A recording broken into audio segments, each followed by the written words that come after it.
Imagine que você faz parte de uma tripulação enviada para a frente mais sangrenta da Segunda Guerra Mundial e recebe o tanque mais moderno e temido do seu exército. Seu aspecto imponente, seu canhão de longo alcance e sua blindagem de ponta prometem superioridade absoluta. Mas logo você percebe que aquela besta de aço não é sua aliada, e sim uma armadilha mortal. Uma máquina que, embora revolucionária, falhava mais por dentro do que por fora, e que acabou sendo temida não apenas por seus inimigos, mas também por seus próprios tripulantes. Este é o legado sombrio do Panther.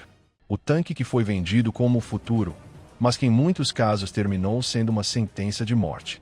Se você já o admirou em filmes ou videogames, prepare-se.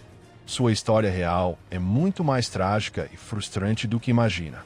Ao observar a blindagem frontal do Panther, seu motor poderoso e seu impressionante canhão de 75 mm de longo, é fácil supor que estamos diante de um dos melhores tanques de toda a guerra. De fato, supera amplamente outros blindados médios em características técnicas. Mas essa não é toda a história. O Panther foi concebido como um tanque médio, mesmo quando seu peso fazia parecer um pesado. Foi a resposta alemã ao aparecimento surpreendente dos T-34 e KV-1 soviéticos, que por um tempo deixaram para trás os antiquados Panzer II, III e IV. No entanto, o desenvolvimento do Panther havia começado até antes do famoso Tiger, embora tenha sido brutalmente acelerado após os combates contra os blindados soviéticos.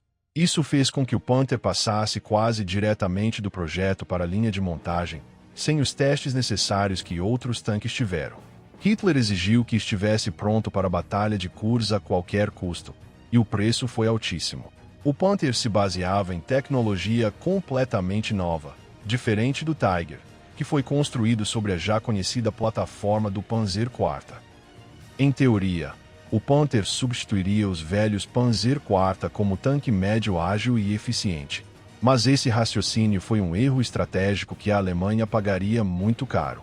Para cada 5 Panther produzidos, poderiam ter sido fabricados 6 Panzer IV melhorados e terminar a guerra com 1.000 tanques mais funcionais. Claro, é fácil dizer isso em retrospectiva. Devido à produção apressada e à falta de testes, o Panther estreou em combate sem estar preparado.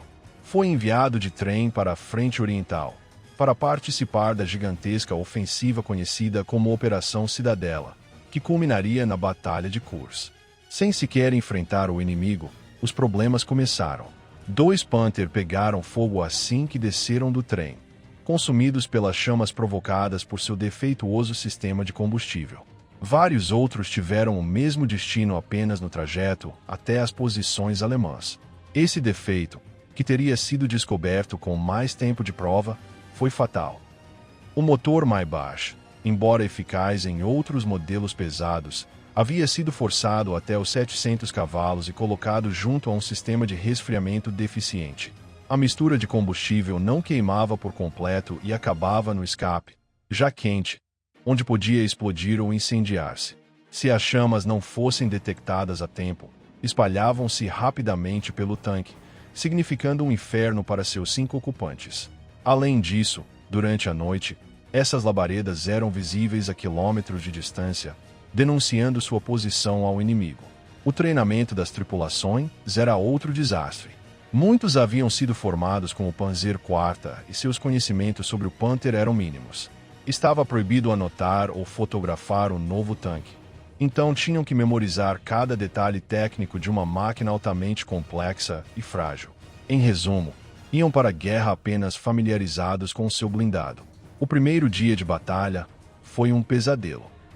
Ao avançar contra as linhas soviéticas, os Panther encontraram trincheiras antitanques alagadas.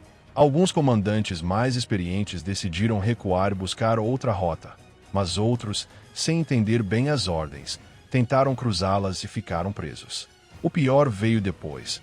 Haviam entrado sem saber em um campo minado, e 2 companhias inteiras ficaram fora de combate sem sequer disparar um tiro. Então a artilharia soviética abriu fogo e arrasou os Panther imobilizados. Foi um massacre. Aqueles que conseguiram avançar um pouco mais se depararam com tanques M3 Lee norte-americanos enviados à URSS pelo Programa de Empréstimo e Arrendamento. Os Panther os destruíram sem dificuldade, mas o preço da estreia foi altíssimo. Em um único dia, 18 Panther foram destruídos. No dia seguinte, mais 37 foram perdidos, incluindo um que foi aniquilado por engano por um Panzer IV, em um caso de fogo amigo. Durante toda a Batalha de Kursk, mais de 200 Panther foram perdidos, e o mais preocupante, 130 deles não foram abatidos pelo inimigo, mas colapsaram por falhas mecânicas. Uma das piores descobertas para os tripulantes foi perceber que a blindagem lateral do Panther podia ser perfurada por fuzis antitanque soviéticos de 14,5 mm, que eram abundantes entre as tropas russas. O ponto fraco ficava entre o casco superior e as rodas, uma área fina e sem inclinação. Hitler ordenou reforçar a blindagem frontal, sacrificando ainda mais a lateral. Isso fez com que o tanque ficasse desbalanceado e mais difícil de manobrar. O problema do fuzil antitanque foi mitigado com a instalação de saias metálicas nas laterais, mas as outras falhas estruturais continuaram. Dizer que o Panther era pouco confiável seria pouco. Seu mecanismo final, de transmissão, o sistema que transfere a força do motor às rodas motrizes, havia sido projetado para veículos de até 30 toneladas. O Panther pesava mais de 50. Além disso, os materiais usados eram de menor qualidade devido à escassez de recursos, e com condutores inexperientes, essa peça vital durava em média apenas 160 km. Ou seja, a transmissão falhava antes mesmo de esvaziar um tanque de combustível. Quando quebrava, o tanque ficava imóvel, e substituir essa peça em campo era praticamente impossível. De fato, 60% dos Panther imobilizados eram abandonados ou destruídos por seus próprios soldados para evitar que caíssem nas mãos inimigas. Muitos dos que conseguiam ser reparados voltavam a se quebrar a caminho da frente. As rodas entrelaçadas do Panther, semelhantes às do Tiger, também davam dores de cabeça na frente oriental.